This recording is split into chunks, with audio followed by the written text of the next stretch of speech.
मेरे वाला साहब कहा करते थे, अल्लाह ताला उनको जन्नत नसीब करे, कि जब तक लालच ज़िंदा है तब तक फ्रॉडिया ज़िंदा है।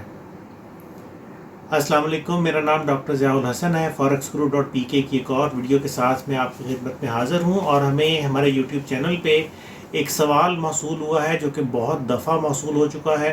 मैंने सोचा इसके ऊपर दोबारा से एक छोटी सी वीडियो बना दी जाए। और वो सवाल है फंडेड अकाउंट के हवाले से। इंडिया से हमारे एक दोस्त हैं, मुसलमान है माशाल्लाह। उन्होंने सवाल किया है कि क्या फंडेड अकाउंट में काम करना सही है और क्या ये हलाल है। बहरहाल हलाल और हराम के हवाले से तो मैं जवाब नहीं दूंगा, क्योंकि हमारे पास फॉरेक्स के रिलेटेड भी हलाल और हराम के हवाले से बहुत ज़्यादा सवालात आते हैं। इसका सिंपल सा जवाब ये है कि आप अपनी रिसर्च करें, क्योंकि पाकिस्तान में ही नहीं पूरी दुनिया में इस्लामिक पॉइंट ऑफ व्यू के हवाले से मकतबा फ़िक्र बहुत सारे हैं। कुछ के नज़दीक कुछ चीज़ें सही हैं और कुछ के नज़दीक वही चीज़ें गलत हैं। मैं फॉरेक्स से हट के बात कर रहा हूँ। तो बहरहाल अपने मकतबा फ़िक्र के हवाले से रिसर्च अपनी ख़ुद करें कि क्या आपके मकतबा फ़िक्र में फ़ॉरेक्स के हवाले से कोई इन्फॉर्मेशन मौजूद है। और अगर आपको लगता है कि फ़ॉरेक्स ट्रेडिंग आपके नज़र में हलाल है तो ज़रूर करें। और अगर आपको डाउट है कि ये हलाल नहीं है तो मेरा मशवरा ये है कि छोड़ दें, कुछ और कर लें। जहाँ पर डाउट हो वो नहीं करना चाहिए। तो हलाल और हराम फंडेड अकाउंट के हवाले से भी मैं नहीं बताऊँगा, मुझे नहीं पता इसके बारे में, किसी मुफ्ती से पूछें। बहरहाल इसमें काम करना चाहिए या नहीं करना चाहिए, मुझे उन्होंने बताया कि जी इसके रूल्स एंड रेगुलेशंस भी कुछ कंपनियों ने मज़ीद चेंज कर दिए हैं। मैं इसके हवाले से थोड़ी सी छोटी सी वीडियो बनाऊंगा, थोड़ी सी बात करूंगा। पहली बात ये कि मुझे फंडेड अकाउंट्स के हवाले से इस वक्त क्या रूल्स एंड रेगुलेशंस हैं ज़्यादा डिटेल में नहीं पता, लेकिन ओवरऑल अगर हम बात कर लें तो सारी ही फंडेड कंपनीज दो काम करती हैं। पहला, आपको एक टास्क देती हैं जिसको परफॉर्म आपने करना होता है। आपको एक अकाउंट देती हैं जिसको आपने ग्रो करना होता है। उसमें उनकी कुछ टर्म्स एंड कंडीशंस हैं कि जी इतना अगर ड्रा डाउन हो जाएगा तो हम आपसे अकाउंट वापस ले लेंगे, इतना अगर आपने लॉस कर दिया तो भी हम अकाउंट आपसे वापस ले लेंगे। और दूसरा ये कि वो आपको उस टास्क को देने के लिए एक फ़ीस रखती हैं। कोई $200 ले रही है, कोई $250 ले रही है, कोई $500 ले रही है, कुछ कम भी ले रही हैं। $50-100 वाली कंपनियां भी मेरे इल्म में हैं कि कुछ हैं जो इतने पैसे आपसे चार्ज करती हैं कि जी आप ये टास्क पहले पूरा करें, उसके बाद अगर आप टास्क कंप्लीट कर लेते हैं तो फिर आपको हम $25,000 का, $50,000 का, $1,00,000 का अकाउंट दे देंगे जिसके ऊपर आप ट्रेडिंग करेंगे और उससे आप अपना प्रॉफिट जो भी कमाएंगे वो बहरहाल मुख्तलिफ रूल्स हैं। कोई 50-50 करता है प्रॉफिट को, कोई 60-40 करता है, वगैरह वगैरह। मुझे इस डेप्थ में तो मैं नहीं जाऊँगा। लेकिन जब बात आती है कि हमारे पास अक्सर ट्रेडर्स ये कहते हैं, लो जी हमारे पास अगर बहुत सारा कैपिटल हो तो फिर तो हम ट्रेडिंग कर लेंगे, तो थोड़े पैसे के साथ $100, $200, $500 के साथ ट्रेड करना बड़ा मुश्किल है। इस वजह से लोग लालच में आते हैं और फंडेड अकाउंट्स की तरफ जाते हैं। लोग फंडेड अकाउंट्स को ट्रेड करना चाहते हैं, लोग फंडेड अकाउंट्स लेके उसके ऊपर छक्के लगा के कमाना चाहते हैं। लेकिन यहाँ भी एक रियलिटी है कि 99%, मैं मुबालगे से बात नहीं कर रहा, जो फैक्ट है मैं उसकी बात कर रहा हूँ, जो हमारे पास कम अज़ कम मालूमात मौजूद हैं। क्योंकि फंडेड अकाउंट्स कंपनीज़ के अंदर हमारे कुछ अपने दोस्त भी काम करते हैं जो कंपनीज़ में काम कर रहे हैं, जो आप लोगों को पैसे लेके अकाउंट्स दे रहे हैं। हम उनके दादोशुमार की बात कर रहे हैं कि 99% फॉरेक्स ट्रेडर्स फंडेड अकाउंट के चक्कर में कंपनीज को पैसे देते हैं, फीसें पे करते हैं, लेकिन वो पहला ही टेस्ट फेल कर जाते हैं और वो फीस जो है वो कंपनी की बचत है। कंपनीज, फंडेड अकाउंट वाली कंपनी सिर्फ और सिर्फ आपकी इन फीसों से कमा रही हैं। अगर आपको ये लगता है कि आप फंडेड अकाउंट ले सकते हैं, उसके ऊपर आप बहुत अच्छा परफॉर्म कर सकते हैं, तो मेरा मशवरा एक है कि जिस भी कंपनी का फंडेड अकाउंट आप लेना चाहते हैं, आप उस कंपनी के रूल्स एंड रेगुलेशंस को स्टडी करें।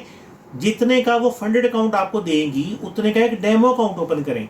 फ़र्ज़ करते हैं कि वो कंपनी कहती है कि जी आपका ड्रा डाउन 5% से नीचे नहीं जाना चाहिए, तो आप एक डेमो अकाउंट के ऊपर वर्क करके तो देखें पहले कि क्या आप ड्रा डाउन 5% से नीचे ले जाए बगैर उस अकाउंट को ग्रो कर सकते हैं। वो कहती है जी कि इतना लॉस नहीं होना चाहिए, तो क्या आप उतने लॉस किए बगैर उस अकाउंट को ग्रो कर सकते हैं। एक डेमो अकाउंट के ऊपर पहले अपनी वर्किंग करें। अगर आप 1, 2, 3, 4 डेमो अकाउंट्स इस तरह से चला सकते हैं कि जो कंपनी के रूल्स एंड रेगुलेशंस हैं आप बड़े आराम से उन रूल्स एंड रेगुलेशंस को एग्जैक्टली फॉलो कर सकते हैं, तो फिर सोच ले कि आपने फंडेड अकाउंट लेना है। तो मैं रिकमेंड करूंगा कि हाँ, अगर आपको लगता है कि आप इस काबिल हैं तो ज़रूर ले लें। लेकिन उसके साथ साथ मैं एक और चीज़ भी कहूँगा कि अगर आप ऐसा करते हैं और डेमो अकाउंट को कंपनी के रूल्स एंड रेगुलेशंस के मुताबिक ग्रो कर लेते हैं, तो यकीन माने वही $200, $250, $400 जो आपने फंडेड अकाउंट वाली कंपनी को देने हैं ना, उससे अकाउंट लेने के लिए, उसी का आप अपना रियल अकाउंट खोल के वही रूल्स एंड रेगुलेशंस उस अकाउंट पे अगर अप्लाई करेंगे तो आप उसको ज़्यादा बेहतर तरीके से ग्रो कर सकेंगे और वो सारे का सारा पैसा आपका होगा। आपको उसमें से किसी को कोई हिस्सा नहीं देना पड़ेगा। आपको कभी ये डर नहीं लगा रहेगा कि जी हमसे अकाउंट छिन ना जाए। अगली एक और चीज़ कि जितने भी फंडेड अकाउंट होल्डर्स अकाउंट्स लेते हैं फेसबुक के ऊपर, यूट्यूब के ऊपर, वो अपनी एक एक पोस्ट डाल देते हैं कि जी हमने फंडेड अकाउंट वाली कंपनी से अकाउंट ले लिया।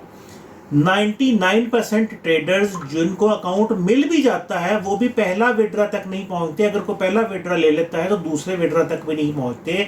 बड़ी मुश्किल से कोई 1% ट्रेडर्स होंगे जो एक विड्रा से ज़्यादा के विड्रा तक जाते हैं, क्योंकि वो कोई ना कोई वायलेशन फिर कर देते हैं और उनसे कंपनी उनका अकाउंट वापस ले लेती है। और फिर वही कहानी कि अब जब आप दोबारा फीस पे करें, दोबारा से आप वही ट्रायल पास करेंगे, वही टेस्ट पास करेंगे, फिर हम आपको दोबारा अकाउंट देंगे। ये नहीं है कि जी आपने एक दफ़ा वो टेस्ट पास कर लिया है तो कंपनी आपको कहेगी ठीक है जी कोई बात नहीं, आपसे वायलेशन हो गई है तो हम आपको बगैर कोई दोबारा से टेस्ट दिए दोबारा से फंडेड अकाउंट दे देते हैं, आप कर लें। नहीं, ऐसा नहीं होगा। कंपनी आपसे वही सेम कहानी दोबारा दोहराएगी और आप फिर उसी चक्कर में चले जाएंगे। फिर $200-250 फीस पे करेंगे, फिर कंपनी से एक अकाउंट लेंगे, उसके ऊपर महीना 2 महीने वर्किंग करेंगे, उसको ग्रो करके दिखाने की कोशिश करेंगे। कामयाब हो गए तो फिर कंपनी एक अकाउंट आपको दे देगी, नाकाम हो गया तो वही प्रोसेस बार बार चलता रहेगा। तो मेरा मशवरा ये है कि फंडेड अकाउंट वाली कंपनियों के झांसे में ना आए। ये एक टेक्निकल फ्रॉड है। मैं पहले दिन से कह रहा हूँ, मैं इसलिए कह रहा हूँ क्योंकि इन फंडेड अकाउंट वाली कंपनियों के अंदर मैं ज़ाती तौर पर जानता हूँ जो लोग काम कर रहे हैं वो खुद प्लान करके ये फ्रॉड करते हैं।